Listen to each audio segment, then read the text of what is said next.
Astrology Chalet. Today is the 20th of January 2024. It is the last day of doing somewhere in between readings.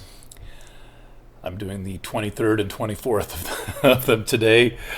I feel a little like it is the Monday morning at the Woodstock Festival, and the last shows from Sunday night have been held over to Monday morning, and the first act up is going to be Shana Na. I guess that's going to be Libra, and then then ending the show will be the Aquarius 2024 video reading. I'm Eric Francis, happy to be back with you on a spectacular, cold, sunny winter morning here in the Hudson Valley of New York State. Yeah, I've been doing a lot of astrology readings lately, and let's see what I've got for you. There's a lot in the Libra written reading, more than I imagined I could ever get into an astrology reading, but there it is.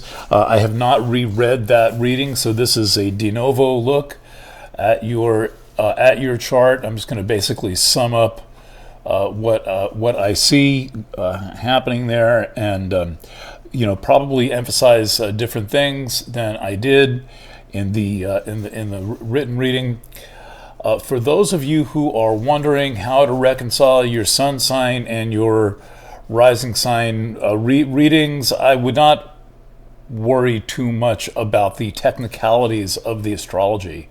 Ultimately, it's the thing I say and not the reasoning process that I use to get there that matters the most. And so if you're wondering about the astrological rationalization, that's a challenge of reading and learning how to read. And often astrologers will be confronted with charts that seem to offer different viewpoints, but often when you actually start to interpret, you find out that they're saying very similar things, and so it's really not that mysterious. But I would just suggest not getting too caught up in the technicalities of the houses, and remember that astrology is a divination art. It is based on pattern recognition and synchronicity far more than it's based on specific rules. A lot of the planets I'm going to read, there's nothing in the way of pre-existing rules to read them. So it's I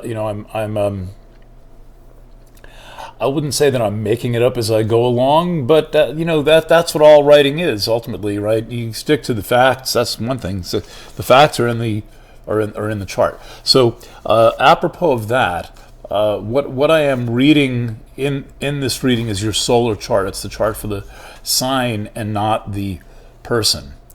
If you happen to be Libra rising, then it's the same basic concept. Only I'm not using house cusps, and I'm counting the end of the sign as the end of the house, and that is the oldest method of reading astrology. So that's an old thing. There's a book floating around on Planet Waves. You can write to me if you want a copy of it. It's called Whole Sign Houses by Rob Hand. But in any event, really what I'm doing is just riffing off of the ideas presented by the chart more than I am laying down any laws, rules, guidelines, or regulations. So that's my elevator pitch for what I'm doing. I'm not so sure that I did a good reading of the 10th house in the Libra reading of Cancer. So let's do the angular houses, mainly the cardinal signs, and then see where we go from there. There's certainly plenty going on the cardinal signs, plenty going on in the air signs. But anyway, Libra is currently defined by a deep space point. The deep space point is a massive galaxy called Messier 87, M87, and it's currently at 1.5 degrees of Libra. Tracy Delaney has upgraded that position in the Serenu ephemeris to she's calling this the I believe either the local group or the Virgo cluster. She's defining it as a group of galaxies that concentrate in that point. And in any event, that's a lot of energy to begin such a seemingly mellow sign like Libra with. To have whether you think of it as a group of galaxies or the biggest known galaxy anywhere near here, Phil Sedgwick calls it the supergalactic center. And what it does is it adds intensity to Libra of a kind that was undreamed of in the old astrology books, where Libra was said to be, about balance and indecisive and all these things, and without too much in the way of like a gritty interpretation of what this sign is about. A lot of things are forgotten about Libra.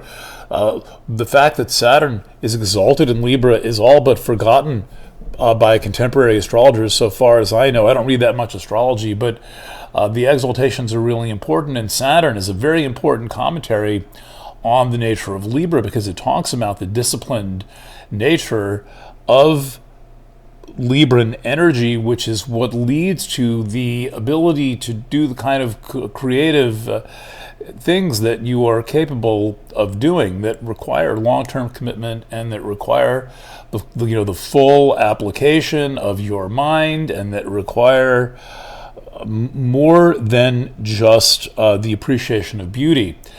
To express beauty takes, it takes breaking a sweat. It can take turning yourself into a little bit of sand and glue, and smoothing out that which you are expressing.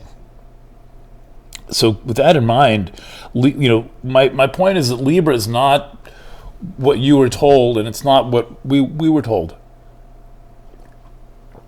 But it is a vitally important energy of the 12, because it does represent the principle of balance. It represents the principle of aesthetics. There's a justice principle involved in Libra. And of course, Libra is relational. There would be no concept of one-on-one relationships, particularly between men and women, without Libra being in the picture. So we have that, and you have that. One of the most important, one of my favorite placements of a minor planet going on these days is that a slow mover called Logos is moving through Libra. Logos is a deep concept. Everyone's had a go at trying to define Logos, and ultimately I think of Logos as the expression of ideas as the word in a way that is communicable, the expression of something in a way that is relatable to other people. And it is the root of many words, including astrology itself and of logic. And I think of Logos as the ability to make sense to someone besides yourself. And the ability to make sense is what defines us as not being crazy people. If we can relate our experience and we can relate our ideas in a way that others can follow and develop, that is the expression of sanity.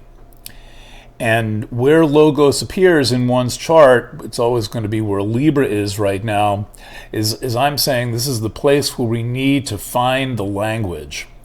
And not Adrian Rich Libra, Adrian Rich's dream of a common language, but the reality of a common language, and the reality of working toward an understanding that we can express in words to one another and respond to one another in a way that makes sense. And so this is the dominant energetic quality expressing itself through Libra. There's not much in the way of traditional planets they'll build.